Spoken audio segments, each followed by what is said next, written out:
Hello दोस्तों, स्वागत है आपका फिर एक बार हमारे ऑफिशियल स्टडी अड्डा चैनल में। हम लोग दोस्तों कॉम्पिटिटिव लेवल की मैथ पढ़ रहे हैं, अर्थमेटिक, जो कि आज हमारा चैप्टर परसेंटेज चल रहा है। अब तक हम लोगों ने 3 चैप्टर कंप्लीट कर लिए। परसेंटेज के भी 2 लेक्चर कंप्लीट किए हैं, जिसमें अच्छे अच्छे कॉन्सेप्ट सीखे और अच्छे अच्छे क्वेश्चन सीखे। आज भी हम लोग दोस्तों बढ़िया से क्वेश्चन करने वाले हैं और नए नए कॉन्सेप्ट भी सीखने वाले हैं। ठीक है, तो हमारा जो टॉपिक है मतलब क्वेश्चन ही आज हम लोग सॉल्व करेंगे, और क्वेश्चन के साथ हम लोग जो क्वेश्चन के अकॉर्डिंग जो फार्मूला होगा या जो ट्रिक होगी, मतलब कॉन्सेप्ट, सब चीज हम इसमें सीखने वाले हैं। काफी नई नई चीज सीखेंगे, नए नए तरीके से क्वेश्चन लगाना सीखने वाले हैं। ठीक है, तो क्वेश्चन नंबर जैसे 1 यहाँ पे दोस्तों दिया गया है, बहुत ही बेहतरीन क्वेश्चन है परसेंटेज का, कि अगर y x से 20% अधिक है तो x y से कितने फीसदी कम है। तो यहाँ पर आप लोग क्या करोगे, तो इसके लिए हम फार्मूला भी आपको बताएंगे और कॉन्सेप्ट भी सीखेंगे कि आसानी से बिना फार्मूला अगर याद ना हो तब कैसे कर सकते हैं। ठीक है, तो हम पहले ऐसे ही अगर सॉल्व करते हैं इसको, तो x कितना है, कोई भी संख्या हमेशा अपने आप में 100 होती है। तो x से 20% y अधिक है, तो 20% 100 का 20% कितना होगा 20, तो 120% दी गई है। अब यहाँ पे डिफरेंस देख लीजिए आप कितने का दिया है? डिफरेंस यहाँ पर हमको दिया है 20 का, और पूछा क्या अब यहाँ पर अधिक है तो x y से कितने फीसदी कम है। तो हमने बताया था जिसकी बात कर रहा हो, जिसके मतलब जिसके अपेक्षा में उसको कम कहा जा रहा है उसको नीचे रखा जाता है। तो इनके बीच का डिफरेंस निकालेंगे, 20 आया, y से कम है तो y को ही नीचे रखेंगे। y का मान है 120 और गुणे में आपको करना है 100। इसको अब आप लोग सॉल्व कर लेंगे और हमारा आंसर मिल जाएगा। तो 20 से करना 20, 20 छक्का 120, तो 100/6 का मान क्या होता है, 100/6 होता है। तो ये क्या आता है 16.666% आएगा, जो कि ऑप्शन नंबर आपके या बी में है। 6 6 7 लिख सकते, कैसे 6 का नाम 6 बचेगा आपके पास, 4 हो जाएगा 40, छगाओ 36, फिर 4 बचता जाएगा, छगाओ 36 होता जाएगा। ये तो हमारा रहा कॉन्सेप्ट बिना फार्मूले के। अब आपको अगर फार्मूले से भी करना है तो क्या फार्मूला होता है, आप लोग फार्मूला भी नोट कर सकते हैं, ताकि अगर इसमें समझ में ना आए तो आप लोग फार्मूले पर रखकर कर सकते हैं। तो r/100 + r 100 + r × 100, ये हमारा दोस्तों फार्मूला होता है। ये इसका फार्मूला हो गया। r क्या मान है, जो बढ़ रहा हो या घट रहा हो उसका मान होता है। तो 20% अधिक है तो r का मान 20/100 + 20 गुणे में 100। इसको जब सॉल्व करेंगे दोस्तों तो 20/120 गुणे में 100 आ जाएगा, और इसको सॉल्व करेंगे तो सेम वही आंसर हमारा आ जाएगा 16.667%। ठीक, समझ में आ गया, फार्मूला याद हो गया। तो आप लोग फार्मूला भी जरूर याद करें, ताकि कोई क्वेश्चन में अगर ये कॉन्सेप्ट भूल सकते हैं, लेकिन फार्मूला सभी में लग जाएगा। ठीक है, तो फार्मूला भी याद करना आपके लिए जरूरी है। अब क्वेश्चन नंबर 2 जैसे यहाँ पर दिया गया दोस्तों, कि यदि आयत की लंबाई को 25% बढ़ा दें तो उसकी चौड़ाई में कितने प्रतिशत की कमी करें कि आयत का क्षेत्रफल समान रहे। तो यहाँ पर परसेंटेज में आपको मेंसुरेशन पढ़ने की कोई आवश्यकता नहीं है दोस्तों, इसमें सिर्फ फार्मूला ही लगेगा। अगर इसी फार्मूले पे आप लोग सॉल्व करते हैं तो फार्मूला क्या होता है, r/100 + r × 100, ये हमारा फार्मूला होता है। तो r का मान इसमें 25% बढ़ रहा है। ठीक, कह रहा है यदि आयत की लंबाई को 25% बढ़ा दें तो उसकी चौड़ाई में कितने प्रतिशत की कमी करें कि आयत का क्षेत्रफल समान रहे। तो इसको सॉल्व करेंगे तो 25/100 और 25 का मान, r का मान 25 रखेंगे तो 125 × 100, तो 25 सेकंड में 25, 25 पंचे 725, ओ सॉरी 25 सेकंड में 25, 25 पंचे 125, फिर 5 है, 5 से इसको काटेंगे तो 20 आएगा। यहाँ पर 20%, यानी कि उसकी चौड़ाई में 20% की कमी आएगी, तब हमारा क्षेत्रफल समान रहेगा। तो ऑप्शन नंबर आपका ए दिया है। अब ये हमारा फर्स्ट टाइप हो गया। इसको हम सेकेंड टाइप से अगर सॉल्व करना आपको सिखाएं तो आप लोगों ने फार्मूला, क्षेत्रफल का फार्मूला तो सबको पता है। सेकेंड टाइप देख लीजिए, तो एरिया का फार्मूला जो होता है L × B बराबर ये होता है एरिया का फार्मूला, मतलब क्षेत्रफल का फार्मूला होता है। अगर हम लंबाई को 100 मान लेते हैं यहाँ पर और चौड़ाई को भी 100 मान लेते हैं तो हमारा एरिया जो निकल कर आएगा वो आएगा 10,000। मतलब 100 को 100 से गुणा करेंगे तो 10,000 आएगा। अब यहाँ पर कह रहा है कि आयत की लंबाई को 25% बढ़ा देते हैं, तो लंबाई को 25% बढ़ाएंगे तो हो जाएगा 125 मल्टीप्लाई, और बी के बारे में पूछ रहा है तो बी को यहाँ पर बी लिख दीजिए, बराबर ये था कितना 10,000। अब b का जब मान निकालेंगे तो b इक्वल टू 10,000 बटे 125। ठीक, अब इससे इसको काटेंगे तो 125 इकन्नम 125 और 125 से जब ये कटेगा तो 125 चौके 500, हाँ तो 125 अट्ठे होगा 1,000 और ये 0 बच जाएगा। तो b का मान क्या मिल गया यहाँ पर 80। ठीक, b टोटल कितना था यहाँ पर, b था 100। ठीक है, 100 था, 80 मिला, यानी कि 80% बच रहा है, तो इसको घटाएंगे तो कितना बचेगा 20%। तो b को 20% कम करने पर उस आयत का क्षेत्र मतलब इस आयत का क्षेत्रफल समान रहेगा। फ्रैक्शन से आप लोग अगर करना चाह रहे हैं तो फ्रैक्शन से भी कर सकते हैं इसको, कोई भी कुछ अलग से इसमें भी नहीं करना होता। जैसे फार्मूला वही होगा L गुणे B बराबर एरिया हमारा हुआ। ठीक, तो अगर हम फ्रैक्शन, अब यहाँ पर ये कह रहा है पहले फ्रैक्शन अगर 4 इसको मान लेते हैं मतलब 100 मान लिए। ठीक, और इसको b को अगर पूरा 100 ही मानते हैं, ठीक, तो ये हो जाएगा 400 एरिया। ठीक, अब 25% बढ़ रहा है तो 4 से 25% बढ़ेगा तो एक होगा 5 हो जाएगा, 5 गुणे यहाँ पर खाली यहाँ पर 400 दिया गया है। अब 5 से इसको जब सेम इसी तरह 5 से इसको डिवाइड करेंगे तो 80 आएगा, 80 यहाँ पर रख दीजिए, इसको घटाएंगे तो 20% बचा।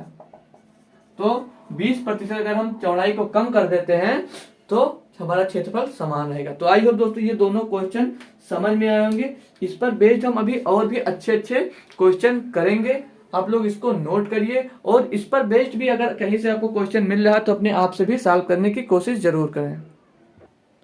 तो 2 क्वेश्चन हम लोग अभी और करेंगे। ठीक है, तो जैसे क्वेश्चन नंबर 3 आपको दिया गया है कि चीनी के मूल्य में 10% की वृद्धि हो जाती है, उसकी खपत में कितने प्रतिशत की कमी करें कि कुल खर्च समान रहे। तो हमने जो फार्मूला पढ़ा है वो बेहतर है, इसके लिए बेसिक से आप लोग आसानी से इसको कर सकते हैं, हम करें या ना करें। ठीक है, आप लोग अपने आप से भी सॉल्व कर सकते हैं। फार्मूला होता है R/100 प्लस R मल्टीप्लाई 100। ये फार्मूला आप लोग रट लीजिए। 10% बढ़ रहा है तो 10 बटे 100 प्लस 10 तो 110 गुणे 100। ठीक, 1 0 से 1 0 खत्म तो हो जाएगा 100 बटे 11, और 100 बटे 11 यानी कि 99 बटे 11। ये 100 बटे 11 लिखा तो 9 सही 1 बटे 11 लिख सकते हैं आपको, जो कि ऑप्शन नंबर ए में दिया गया है। इसमें कोई भी कॉन्सेप्ट अलग से नहीं लगाना था कि कुछ ये करना है वो करना है। क्वेश्चन अजीब लग रहा था लेकिन सॉल्व करने में कोई समय नहीं लगने वाला है। तो ये वाला भी क्वेश्चन हम लोग सेम टाइप से करेंगे, लेकिन इसमें कुछ कॉन्सेप्ट आपको अलग करना है, कुछ अच्छा पूछा गया इसमें। जैसे कहा गया यदि चावल की कीमत में 25% की वृद्धि हो जाती है, मतलब चावल की कीमत में 25% की वृद्धि हो जाती है तो चावल की खपत में कितने प्रतिशत की कमी की जानी चाहिए कि चावल पर होने वाला खर्च 40% कम हो जाए। अभी तक समान होने के लिए पूछता था, लेकिन जितनी थी उसमें भी 40% कम हो जानी चाहिए, ये इसमें हमसे पूछा गया है। तो हम इसमें कुछ थोड़ा डिफरेंस करेंगे, बाकी फार्मूला हम सेम वही खर्चा करने वाले मतलब लगाने वाले हैं। तो जैसे हम समझ लीजिए प्राइज गुणे खपत, प्राइज गुणे खपत बराबर पूरा कितना आता है खर्चा होता है।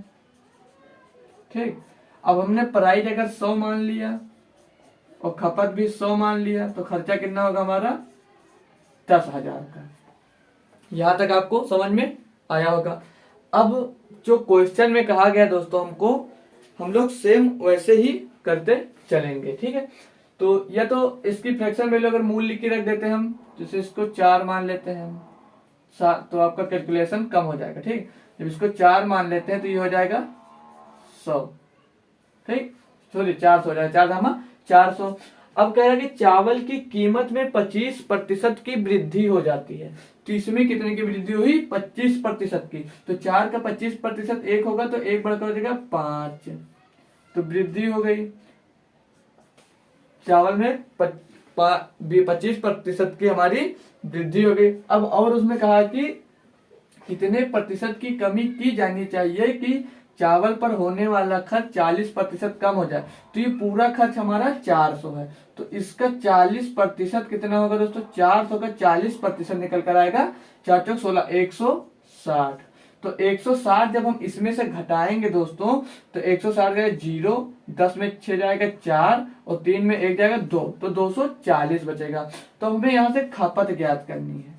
तो खपत बराबर क्या मिलेगा, खपत बराबर 240/5। तो 5 से इसको डिवाइड करेंगे तो 5 चौक 20, 5 और 40। तो खपत मिल गई कितनी, 48 की।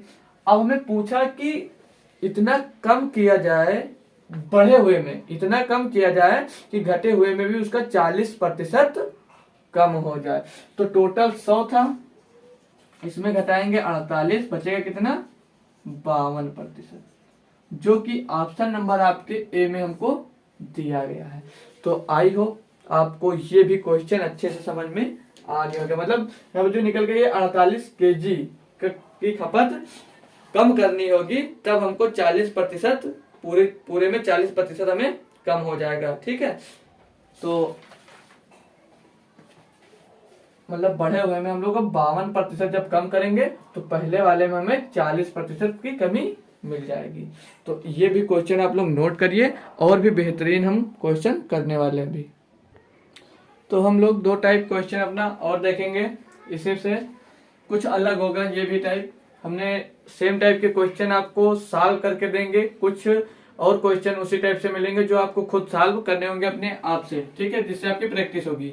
तो क्वेश्चन नंबर 5 में दिया कि चीनी के मूल्य में 20% की वृद्धि हो जाती है तो उसकी खपत को कितने किलोग्राम कम करें कि कुल खर्च सिर्फ 5% बढ़े। ठीक, यदि वास्तविक खपत 280 किलोग्राम थी। तो ये तो क्वेश्चन अभी तक जो सॉल्व किए उससे डिफरेंट है, तो इसको कैसे करेंगे। तो कुछ भी इसमें नया नहीं करना है, जैसे वो वाला किए थे सेम इसमें भी हमें वही करना है। तो हम कैसे किए थे, प्राइस और खपत बराबर खर्चा देखे थे। ठीक है, प्राइस गुणे खपत बराबर हमारा खर्चा आता है, इतना तो सभी को पता ही होगा। तो प्राइस 20% की वृद्धि हो जाती है, तो प्राइस पहले आप लोग 100% होगी, तो 100 का फ्रैक्शन वैल्यू आप लोग यहाँ पे 20% की बात कही गई है, 20% बढ़ता है, तो इसको लिख सकते हैं 120/100। तो इसको हम क्या लिख सकते हैं, 6/5 ले सकते हैं। तो पहली हमारी प्राइस थी 5, तो खपत कितनी थी यहाँ पर दोस्तों, पहले बता रहा है कि बढ़े, यदि वास्तविक खपत 280 थी, तो यहाँ पर हम लोग 280 रख देंगे। इसको इससे गुणा करेंगे तो 2 शून्य 2 अट्ठे 5 अट्ठे 40 के 4 0 हसीला 4 5 दूनी 10 और 4 14, 1400 आ गया। फिर 20% बढ़ा, फ्रैक्शन में 6/5 है, बढ़ गया, कितना हो गया 6 गुणे में खपत। अब हमको नई खपत ज्ञात करनी है, कब की, जब 5% बढ़ जाती है। तो 1400 में दोस्तों 5% बढ़ेगा, तो 1400 का खर्च की बात कर रहा है, खर्च से 5%, तो हम लोग खर्च को ही 5% बढ़ाएंगे। तो खर्च 1400 है, तो 1400 का 5%, 14 बच्चे 70 आएगा। तो 70 इसमें जुड़ जाएगा, तो हो जाएगा कितना, 1470। अब हमको नई खपत, इन्होंने कहा कि नई खपत हमें ज्ञात कर बताइए। तो खपत बराबर क्या होगा, यहाँ पे लिख लीजिए खपत। तो हम खपत ज्ञात करेंगे जब खपत बराबर 1470/6, 6 से इसको काटेंगे, 6 दूनी 12, 2 बचा 27, 6 चौका 24, 6 पंचे 30। तो खपत आ गई कितनी, 245। हमें 5% सिर्फ बढ़े, तो ये 45 नहीं निकल गई, पुरानी कितनी थी 280 माइनस 245, तो बराबर 35 kg आएगा। मतलब कहा है कि खपत में उस मतलब 20% की वृद्धि हो जाती है, तो उसकी खपत में कितने किलोग्राम कम करें, मतलब 35 किलोग्राम अगर हम कम करते हैं उसके खपत में, तो हमें सिर्फ 5% ही अधिक खर्चा करना पड़ेगा, जो कि ऑप्शन नंबर बी में आपको दिया गया है। ठीक, उसके मूल्य बढ़ने के बाद अगर हम उसमें 35 किलोग्राम का खपत में कम कर देते हैं, चीनी मतलब 35 किलोग्राम कम यूज करते हैं, तो खर्च सिर्फ आपको 5% अधिक करना पड़ेगा। ठीक, समझ में ये भी आ गया होगा। इस टाइप का क्वेश्चन भी एक और टाइप है। इस टाइप से भी बहुत सारे क्वेश्चन बनते हैं। देखा जाए तो सबसे इजी क्वेश्चन यही होता है। ठीक है, तो इसमें कहा गया कि राकेश अपनी मासिक आय का 15% अपने घरेलू खर्च पर, 15% अपने घरेलू खर्च पे खर्च करता है, 20% अपनी किताबों पे खर्च करता है, 30% कपड़ों पे खर्च करता है और बाकी बचा लेता है। गिनने पर उसे पता चलता है कि आखिरकार उसने 12,565 रुपए बचा लिए हैं। उसकी मासिक आय ज्ञात कीजिए। तो अब यहां से आगे हमको क्या करना है, तो बहुत ही सिंपल है। इसको जोड़ लेंगे तो 5, 3 2 5 1 6, तो ये आगे टोटल 65% उसने खर्च किया। कोई भी संख्या या कोई भी आय ही उसको आय मिलती तो भी 100% में मिलती होगी, तो 100% में उसमें 100% खर्च कर दिया, तो बचा कितना 35%, और 35% बराबर कितना दिया इसमें 12,565, और पूछा गया उसकी मासिक आय, मतलब मासिक आय 100% निकालना है। तो 100% निकालने के लिए 12,565 बटे में 35% का मान है तो 35 से डिवाइड करेंगे और 100 से गुणा कर देंगे। यहां तक आई होप सबको समझ में आ गया होगा।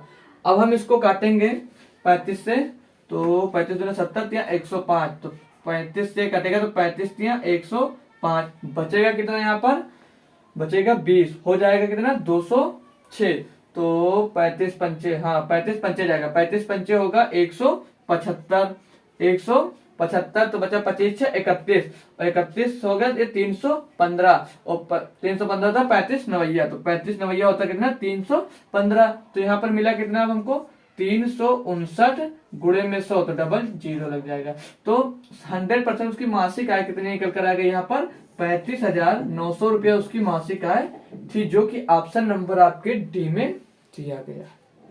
तो क्या इससे इजी भी और कोई क्वेश्चन हो सकता है? तो नंबर फ्री के मिलेंगे, आप लोग सिर्फ इसको जोड़िए, जितना बचा है उतने की वैल्यू उसमें दी होती है, 100% निकालनी होती है। यहाँ पर ऐसा भी क्वेश्चन आ जाता है कि कपड़ों पे खर्च की गई हुई, अगर ऐसा आ जाए यहाँ पर कि कपड़ों पर खर्च पता करिए, मतलब कपड़ों पर कितने रुपए खर्चा किए, तो ये 35% का था, आप लोग 30% का निकाल लीजिए।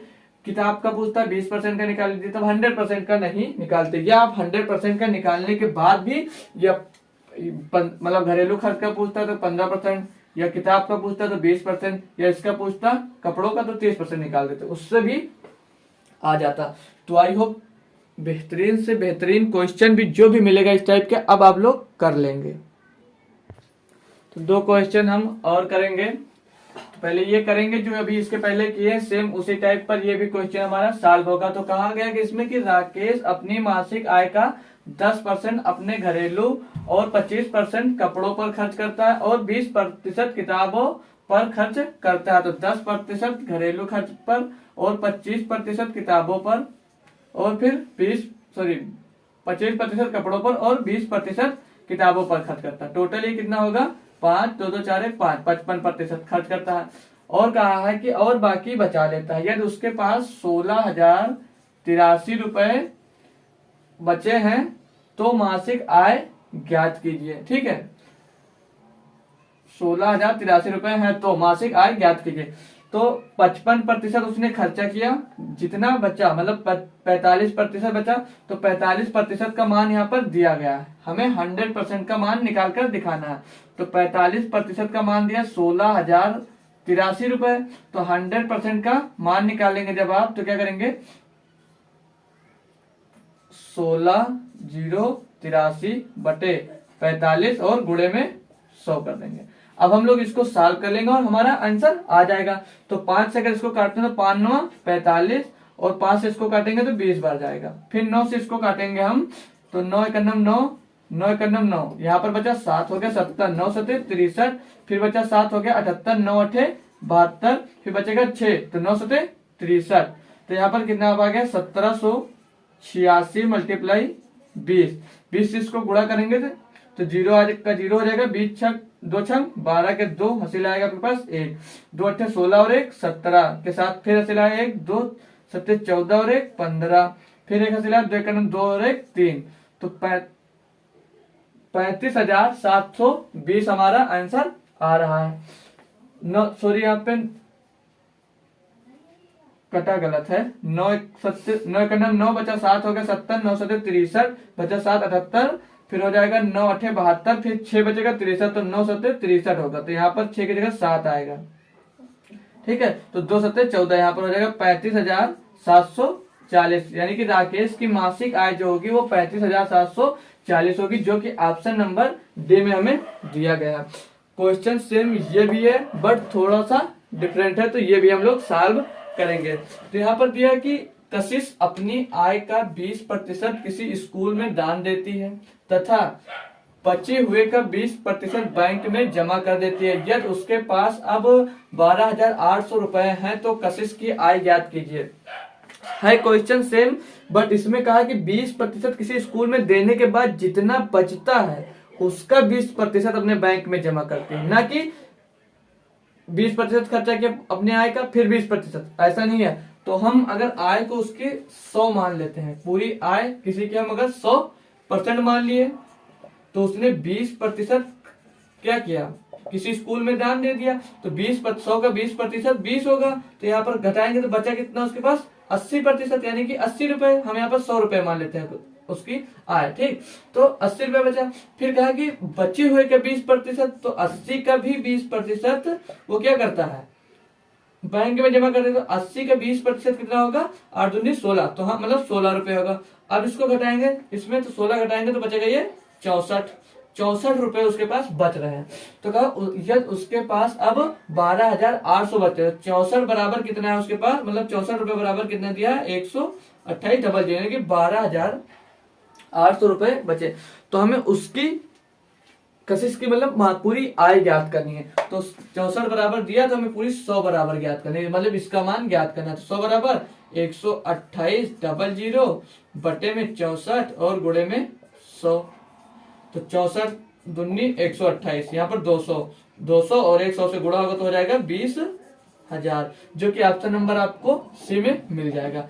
अब इसको अगर हम सेकेंड टाइप से भी अगर करना चाहें तो कर सकते हैं। अगर हम उसकी आय को x मान लेते हैं, उसकी आय को हमने क्या मान लिया, x मान लिया, ये सेकेंड टाइप हो जाएगा। ऐसे भी आप लोग कर सकते हैं बट कैलकुलेशन करना पड़ेगा।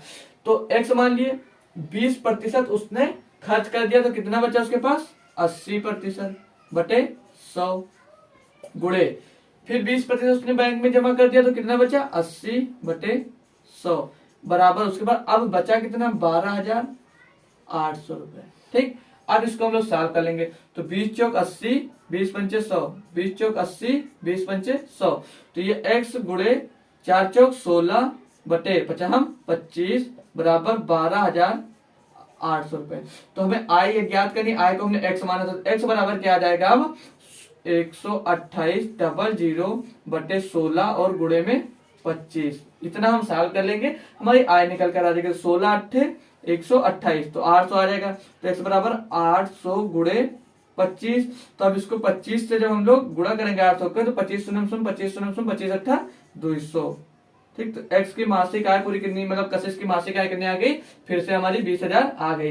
तो आप अगर ये इजी लग रहा है तो ये वाला करिए, अगर ये इजी लग रहा है आपको तो ये वाला करिए। ठीक है, तो आई होप जितने क्वेश्चन हमने किए आपको अच्छे से समझ में आ गए होंगे और इतने बेहतरीन कॉन्सेप्ट हमने सीखे हैं, तो जाहिर आपको पसंद आया ही होगा। आप लोग जो कॉन्सेप्ट सीखे हैं इस पे बेस्ड हम आपको लगभग 10 क्वेश्चन देंगे, आप अपने आप से भी उसे सॉल्व करिए, और अगर आपके पास कोई बुक है या कुछ है आप उससे भी प्रैक्टिस कर सकते हैं। इस टाइप के क्वेश्चन अब आपसे सारे हो जाएंगे। तो दोस्तों अगर वीडियो आपको पसंद आई हो तो वीडियो को लाइक करें और ज्यादा से ज्यादा अपने दोस्तों के पास शेयर जरूर करें। धन्यवाद।